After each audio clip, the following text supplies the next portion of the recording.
All right, welcome to Mighty Finsights. My name is Rory Holland, and today I am joined by Jorge Garcia, Yes. CEO and founder of Linker Finance. Yeah. Yeah.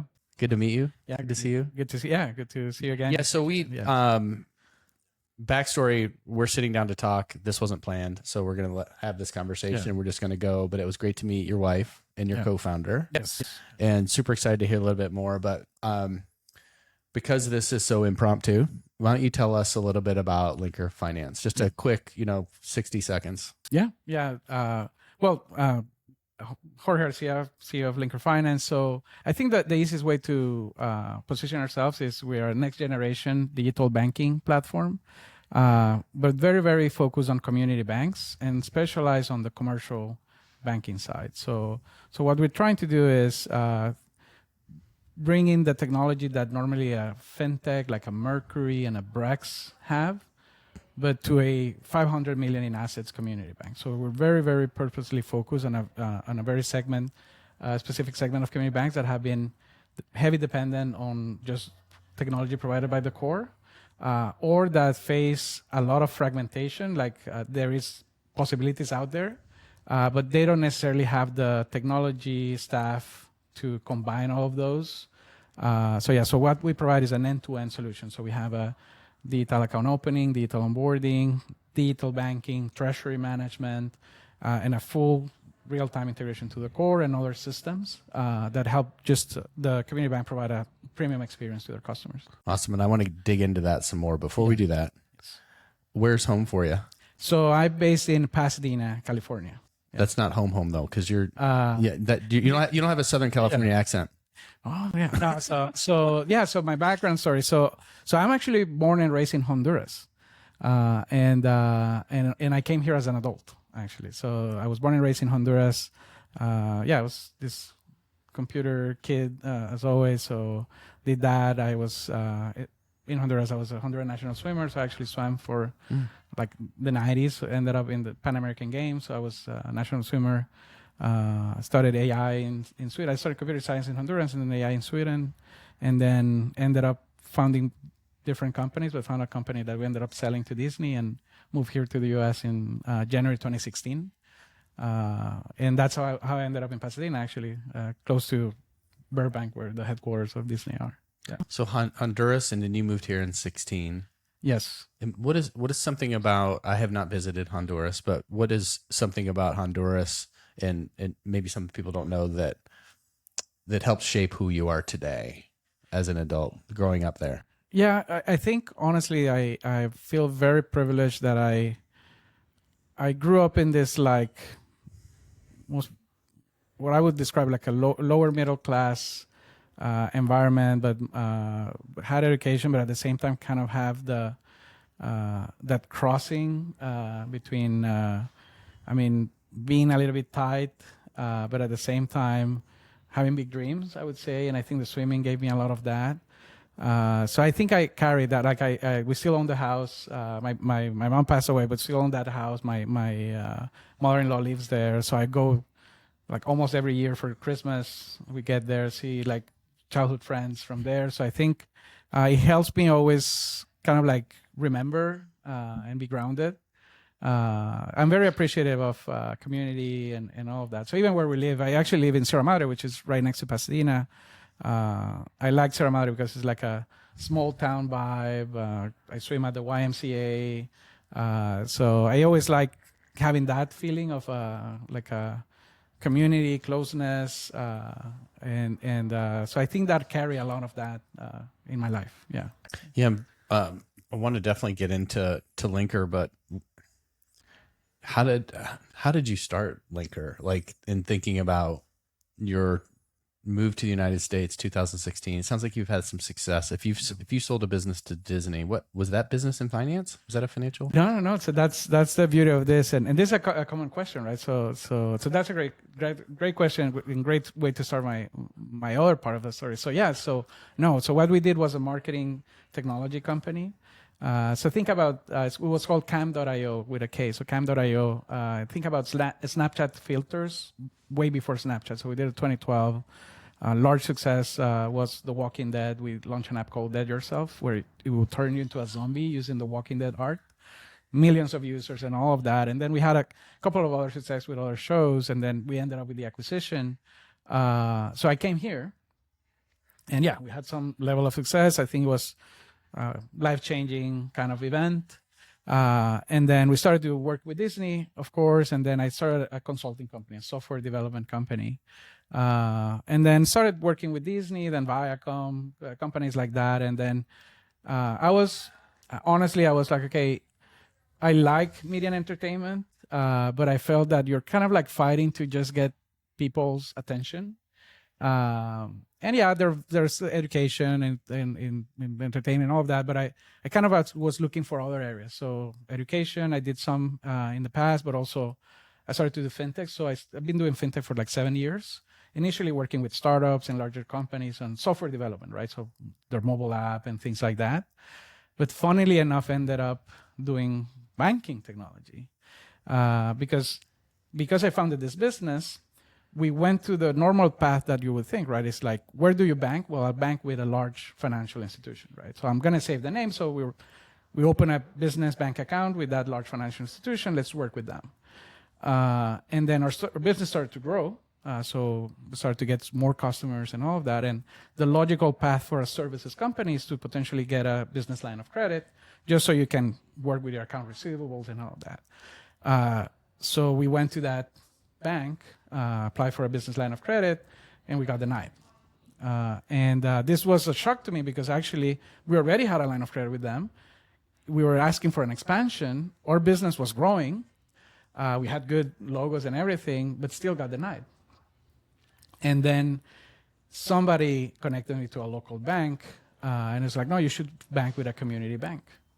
And it's like, why? It's like, no, it's because they are. So he started to give me they will give me the loan, right? Yes, so I'll go there, so I'll prepare and all of that. They ended up giving us like 5 times the line of credit, flex loan, credit card, amazing relationship. We ended up growing that business, made it to in 5,000. But then I was like, okay, so the tech was like terrible. Like the apps were terrible. Like I come from launching direct-to-consumer products for millions of users and doing fintech, right? And the first thing is like, what is this thing of a community bank? Because the concept doesn't exist in Honduras. And the concept of a community bank is very specific to the US. So I was like, okay, what is the first of all, what's this? How many of this are they? Is this tech problem a problem of this bank, or is it a common problem, right? And the more I started to dig, I was like, oh, wow. So the community banks fund 50% of small, medium business loans, 70, 80% of agriculture loans. So their role in the American economy is fundamental, right? And then I started to see the tech side of things. It's like, oh, wow. So they've been like a lot of fragmentation. And the more that I started to look, I was like, okay, nobody's trying to solve this problem in a more holistic way. I started to see like people doing great things, great account opening solution, great payment solution. Some that are just doing digital banking, I think in a good way, actually. But nobody was trying to see this problem holistically. And that's when I was saying, okay, I think we can do better. Let's try to bring the experience side. Let's try to bring the integration side. And then just bring it to, especially community banks under 2 billion in assets, right? There are thousands of them. So that was when I said, okay, I think there is a business here. I'm crazy enough to do it. So I decided to just get out of my other company, and 2 years ago ended up founding the company. Yeah. Quite a process. So you learned it from the ground up, so to speak, meaning the experience you saw in building your own business, selling that business, trying to get financing to manage and grow your business. Yeah. You just saw how antiquated, disconnected it was. So then you decided to create Linker to solve that problem. Exactly. Okay. And so describe the short form version of that. I know you said it a little bit earlier, but like, what's the elevator pitch, so to speak, when you talk to community banks? Like, how do you describe it to them in short form? Yeah. So when we talk with them, we normally I normally ask them like, yeah, so what bank, what are you doing, how are you focused, right? So it's like, how are you feeling with your commercial digital banking platform, right? And then so normally they're unhappy, and normally for the banks that we're talking, it's like normally they're heavy dependent on the core, but what we try to prevail is that we provide them a unified end-to-end digital banking experience. We're modular, so we can start wherever they are. But basically, they can provide one, a much, much better experience to their customers. Two, because of our integration, we can also help them streamline, optimize their internal process. So, because there are two problems to this, right? So there's the customer experience, but also there's the banker experience. So we can help them also be more efficient on the other side. So normally, if a bank wants to potentially grow deposit by launching a new digital brand, start to activating new customers or make it more efficient, the sell, opening new accounts. So we have solutions for that. But also just like simplifying their internal process and the process of business on doing things like treasury management and such. And then that normally leads to further conversations. And do you work alongside the cores or replace the core? We work alongside the core. So so if you analyze what happened, like I would say like about 4 years ago, maybe, it's like I think nobody's happy with their core, right? So we know that. But part of that is like, okay, maybe we need a new core and a new digital, like all unified. But that's very hard for a community bank. Just a core transition takes years, right? And it's expensive and it's risky and all of that. So what we did is, against all logic, we decided, okay, let's be core agnostic. Let's actually start with one of the big cores, which is Fiserv. So we connect to the core. We actually connect to other systems, like if you have a positive pay system, like a ACH and wire system, and any other like internal system. So we kind of like sit on top, and we can run in parallel of a digital banking solution that you have, or we can actually rip and replace whatever you use right now. And you mentioned you've got some traction, so you have clients on now. Yeah. Are there any stories you can share as far as success stories? Yeah. No, honestly. So I mean, we just announced Vault.Bank. So a community bank in their strategy of growing deposits, they said, okay, they had already acquired another bank. So they said, okay, we want to grow. They already opened a new branch, acquired another bank. They said, okay, there is the BAS strategy, but BAS has had its troubles. So they said, we actually would like to launch a new digital first brand. And they're based in Broadhead, Wisconsin. They're called the Bank of Broadhead. Now we want to serve the whole Wisconsin, right? And we said, okay, yeah, I think our technology can power that. And they said, okay, because of the size of the bank, we cannot do a sidecar strategy. So we cannot get another core and put on that. And it's like, no, we can actually, what we would recommend is let's just create another branch on your existing core. We connect real time to that. So long story short, I think they love our vision. They actually, the CEO ended up becoming angel investor in our company. That's a good sign when the client invests in your business. You must be doing something right. Totally. So he became an angel investor. And then, so we launched, I mean, we had been live since December. We just announced the going live. So they're growing their deposits. Actually, we're getting traction. We're getting some users out of state, out of Wisconsin. So now it's actually talking about, okay, I love this because like last conversation was like, should we go national? So those are things that if you think about a community bank from a small community in Wisconsin, not even a large city, not Madison, not Milwaukee or Green Bay, thinking, okay, we can grow beyond our geography. Can we grow to Wisconsin? And now it's like, actually, why don't we grow and go national?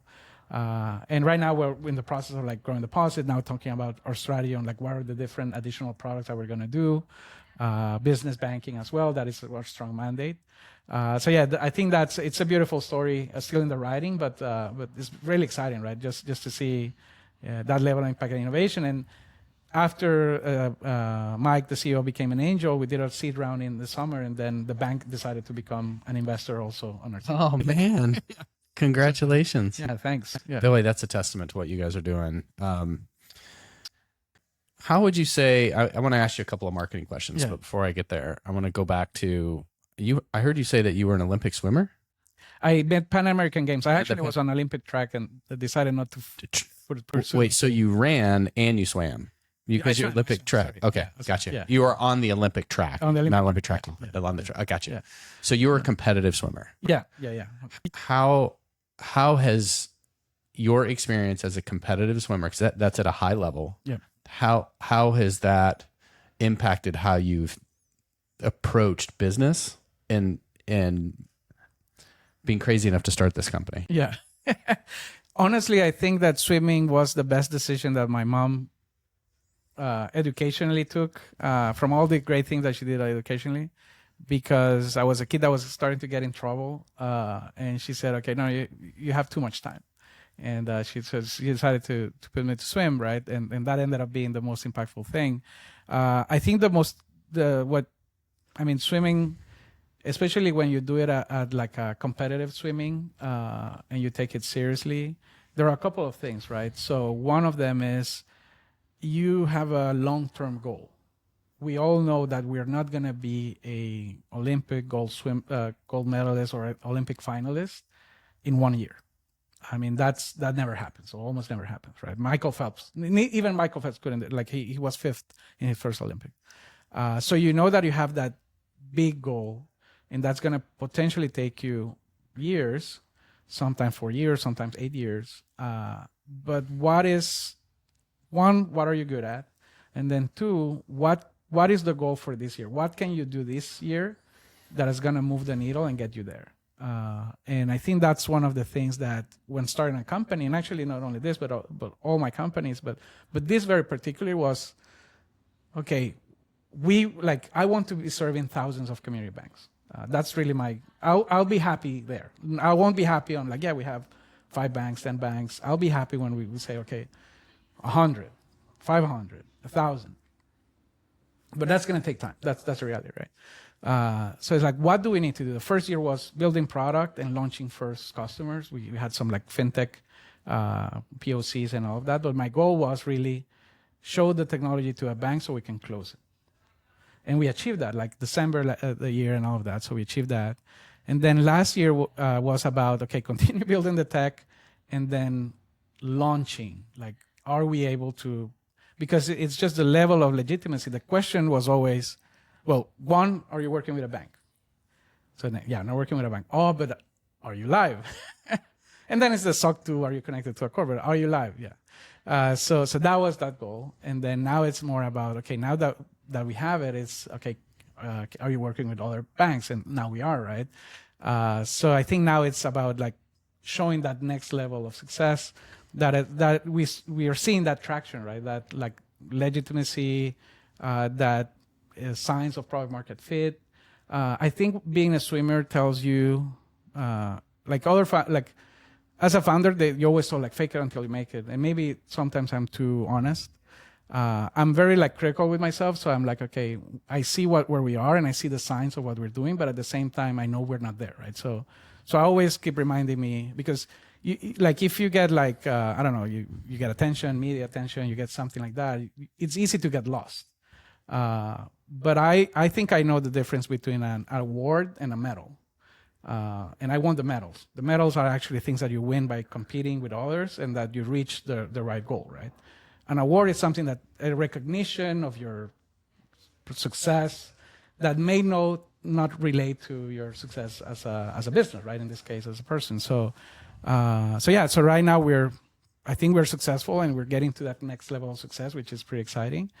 But still, the goal is it's out there. But I'm very happy. I always celebrate the wins. So I'm very happy.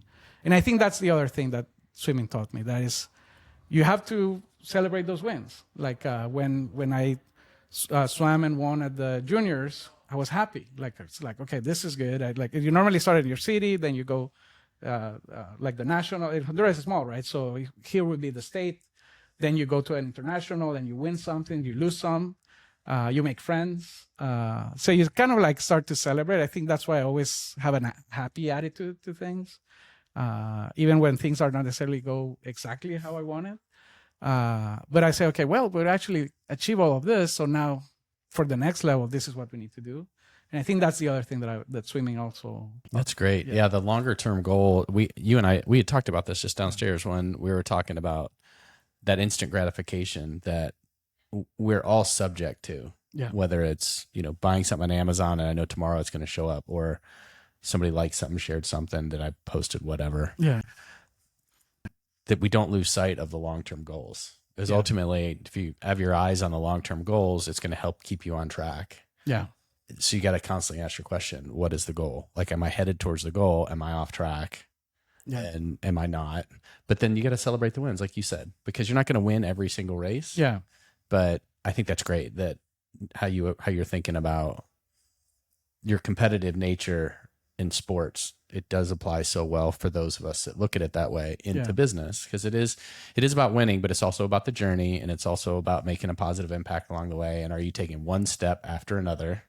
Yeah. We don't get fit in one day. If you want to go to the gym, exactly. January 1st, you don't wake up, you don't go to the gym once and you're fit, right? Yeah. Like, it just takes time.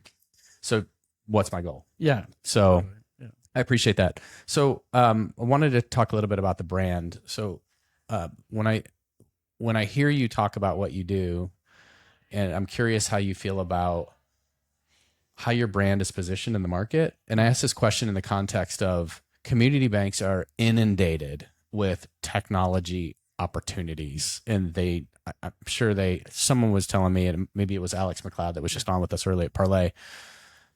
They get like 14 emails a day or 15 emails a day from tech fraud, a lot. So how do you feel about your current brand positioning and how you're messaged in the market? Yeah. No, I mean, I think this is an area that we're learning, right? Honestly, I wish I would tell you we're the most recognized brand and every community bank knows about us.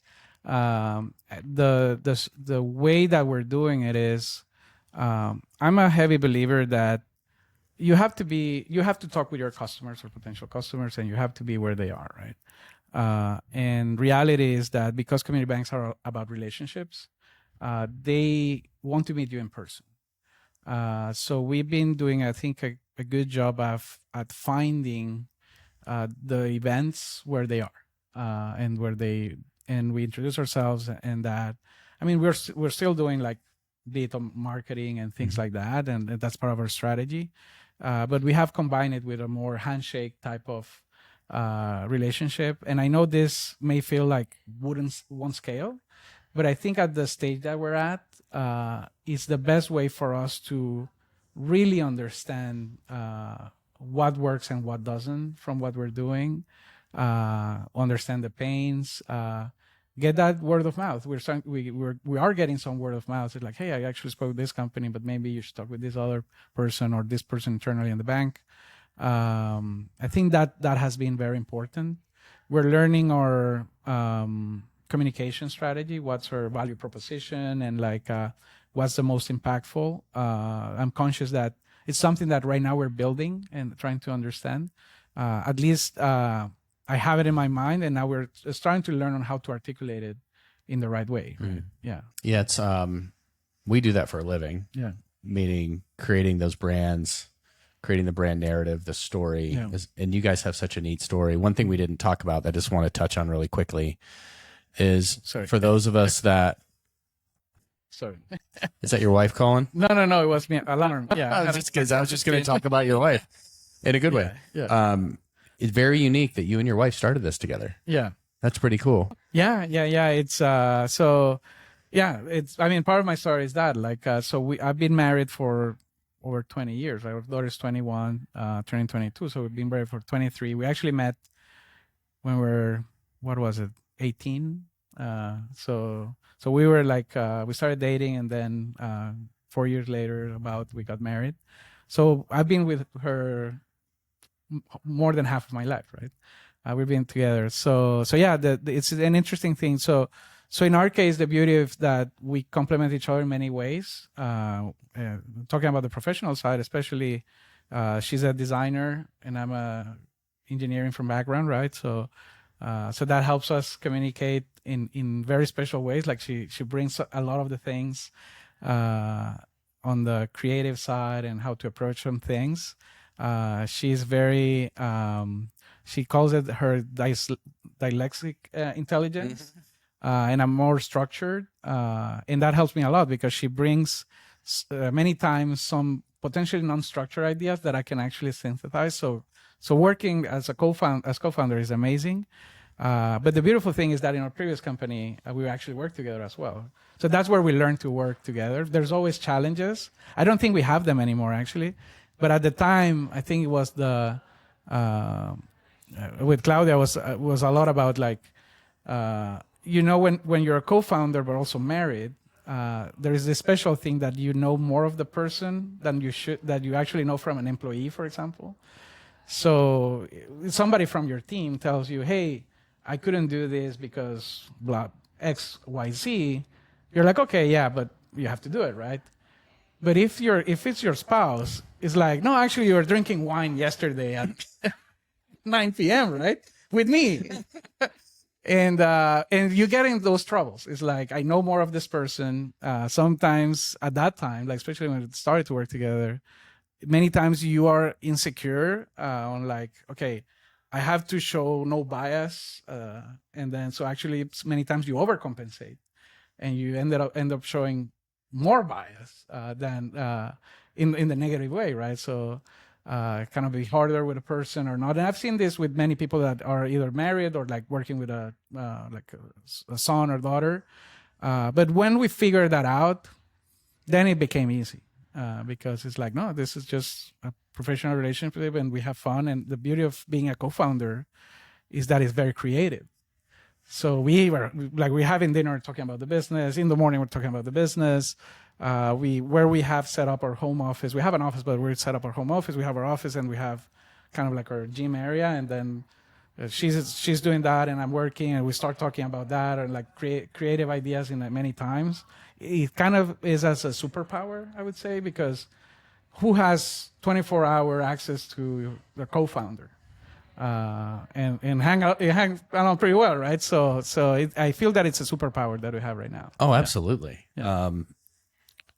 Marriage is hard. I mean, you've been married a long time. I'm 25 years this year. So I don't think my wife wants to work with me. I'm pretty sure I know that the answer is no.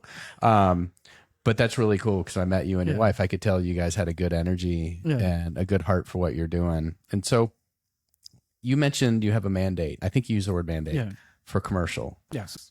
Where does that come from? I think it's I've been a business owner. So this is funny because I was looking at pictures and we actually were co-founders in another small business when we were just dating. So the story is that when we were 20, we bought this like small, it's like at the time it was called cyber cafe. So you could do like internet and cafe and all of that. So it was funny because I was looking at those pictures and I just bring it up because I've been a serial entrepreneur, but especially serial business owner. And there are a couple of things that are important for businesses, right? One of them is efficiency. Like you always want to, you're constrained, right? So you have to operate your bare bones. So anything that helps you as a business owner to do that is super helpful. And I've lived it many times. But the other thing is access to capital. And if you look at the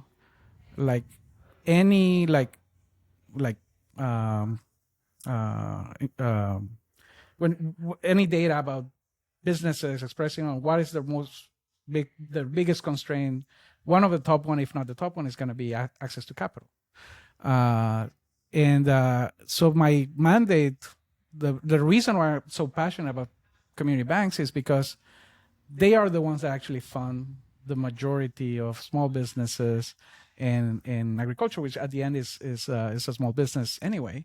And I think that's fundamental for the U.S. economy. I think that I moved here, the concept of a community bank doesn't exist elsewhere. And I think that's what makes the American economy so special.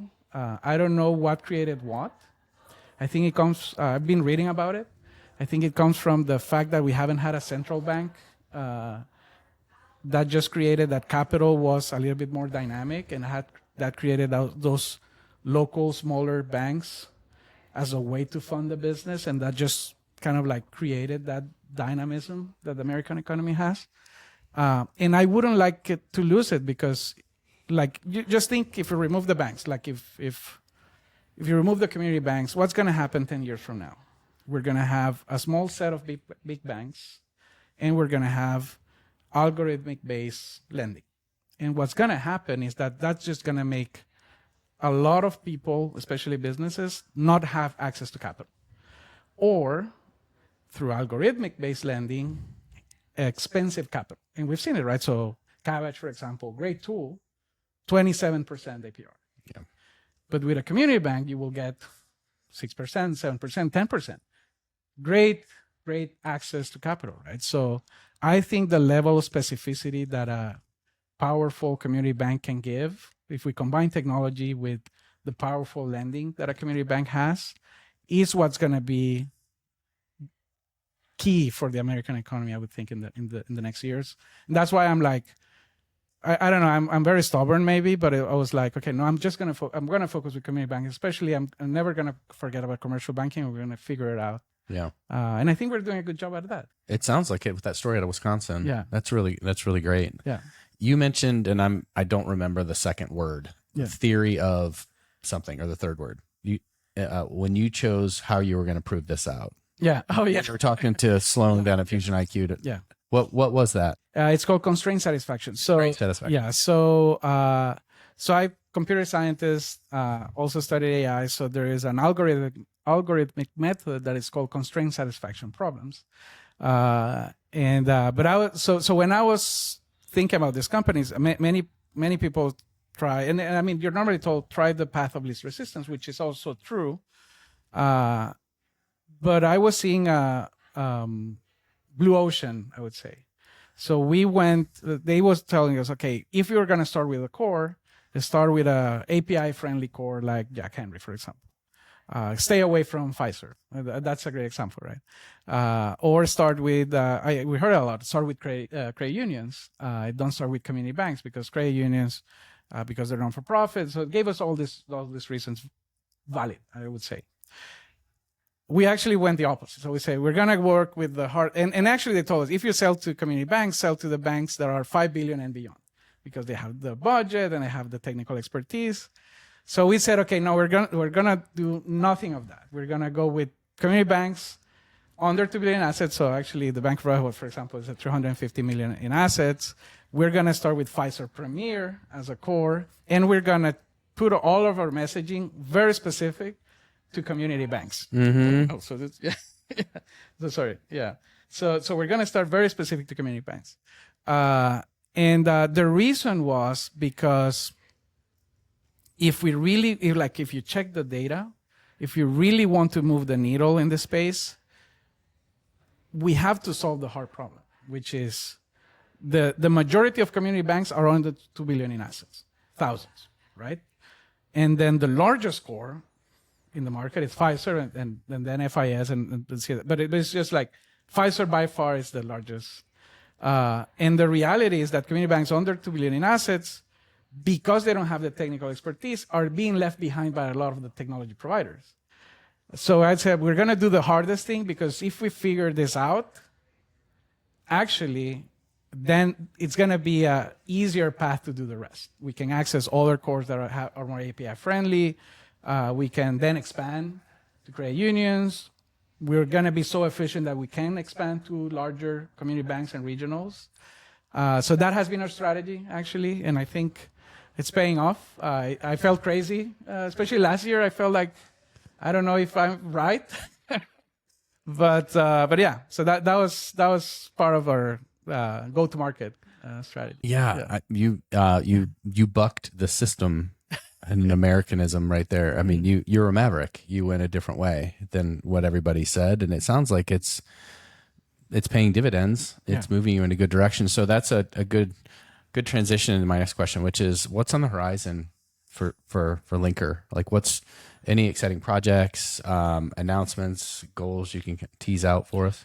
Oh yeah. So I mean, part of what we did last year that we haven't announced. I mean, we've been very strategical. So we did sign multiple partners that help us solve. When I started the vision of Linker, my initial vision was Zapier plus Webflow for financial services. Zapier meaning connect whatever you want and then do whatever you want on the interface. So we still cater to configurability, and if you have certain integration, we'll bring it. But I think we've determined on, okay, community banks have the very, very specific needs in different areas, in treasury, in payments, in like. So we've been signing different partners that will help us simplify the vendor management and the technology needs and the business needs of banks. So it's gonna come a series of announcements in that side.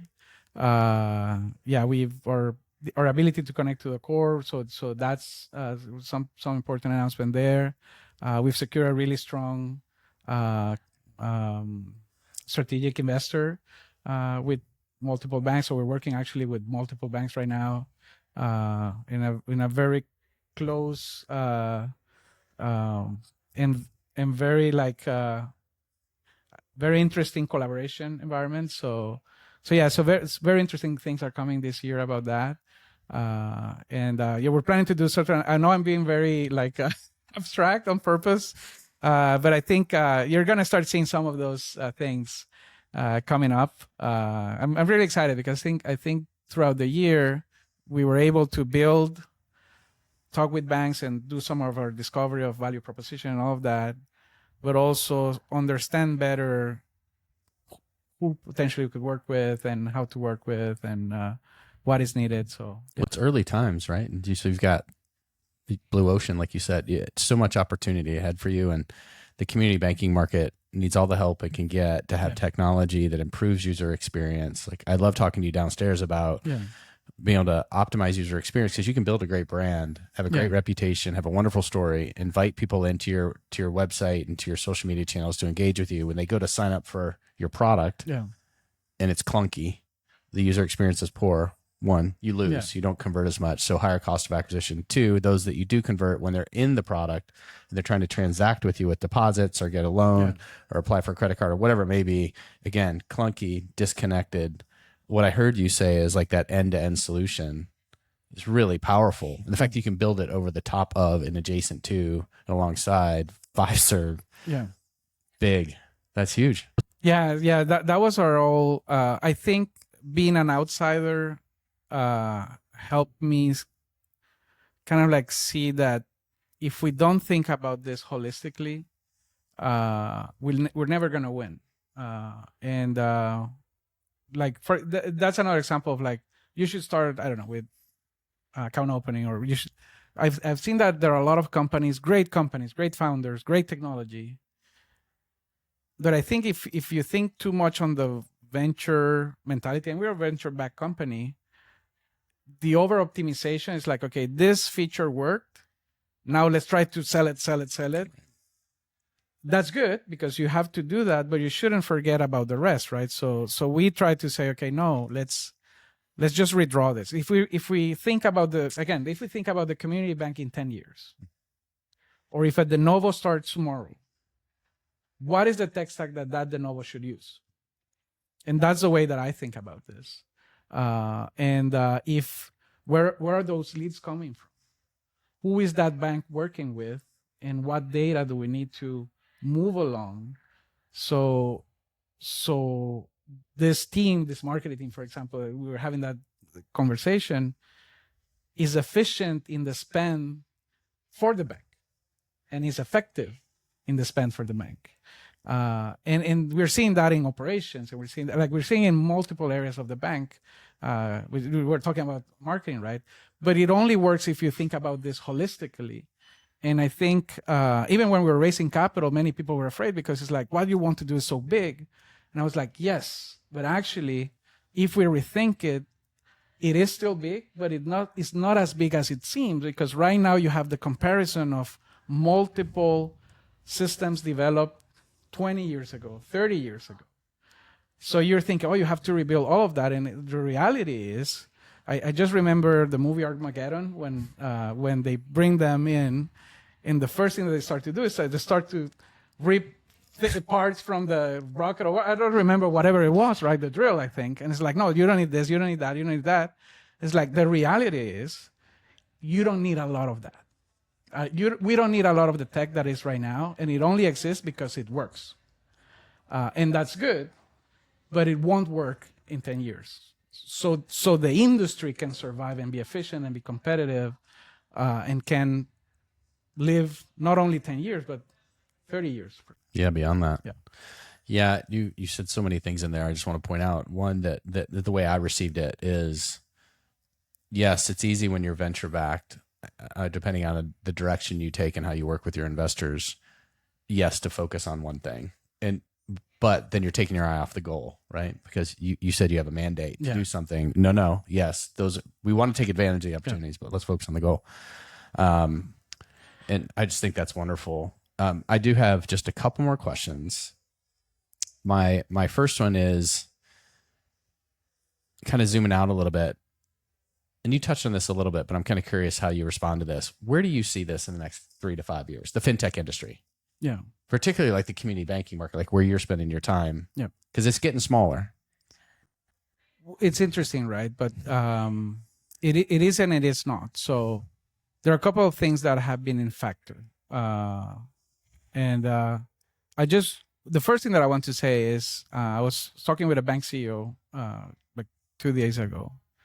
He's going to ICBA Live. ICBA is the largest association of community banks nationally, right? By far, I think I have like 3,500 members. We're members, proud members.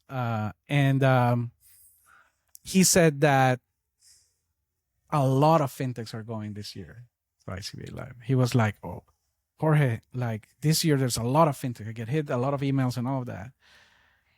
And I am happy because like if you heard the narrative 3 years ago, the narrative was community banks are going to die. And the next thing is neobanks and all of that. And I was like, no, I was actually afraid of that. And I was like, no, actually, there is a place for neobanks. I think the neobanks happen because of the regulation made it so hard to open a new bank.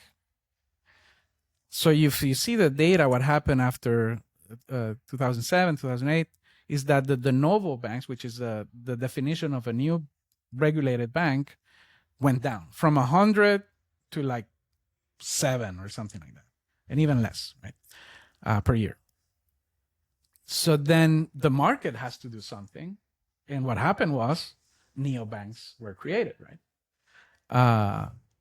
And I love the space of neobanks. So I think that what we're gonna see right now is this flourishing of access to technology for community banks. Community banks have the money, the performance, the balance sheet, as they say. They know how to operate in a risky, regulated environment. They give the access to capital. They know how to make money with capital. So I think the space is ripe for innovation, and I think companies are starting to get a hold on that. Everybody wanted to sell tech to, I don't know, Mercury, Brex, Chime, and everybody now wants to sell tech to community banks, right? So that's one of the things. It is getting smaller. It is not. But if you see the data, you will notice that the mergers and acquisitions stabilize. So I was at IOBA, which is mainly about mergers and acquisitions.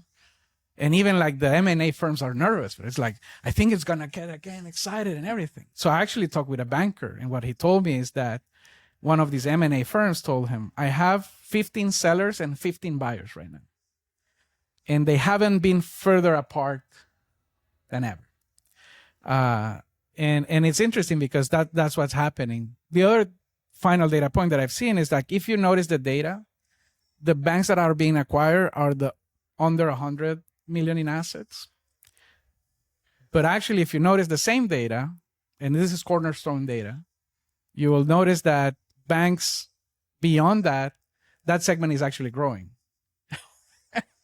And of course, it's because of the merger, but it's very interesting because I started to see the data. It's like, yeah, the banks are like, we got less, and it's like, well, actually, the only segment that is getting reduced is the segment of under 100 million in assets. And the main reason is efficiency. Those banks are not efficient. I think we're focusing on just yet on a different segment, a little bit larger. But I think there is a thing to say on like, okay, well, what if those banks operated differently? can technology do it differently? And that's why I was thinking, like, if a de novo comes tomorrow, it shouldn't really use the same technology stack, and they could operate with much more efficiency. We're still not tackling that problem, I have to admit, but I think there is much to say there as well. Yeah. That's encouraging. Yeah.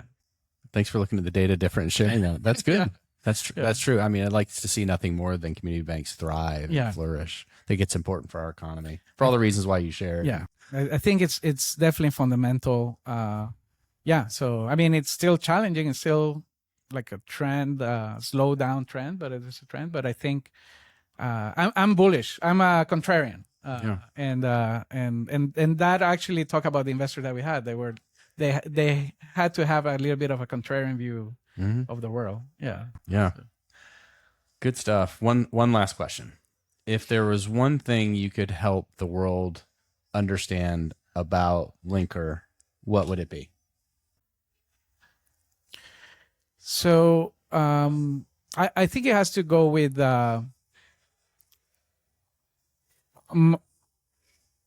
like the essence of Linker, and of course the word has to do with connections, right?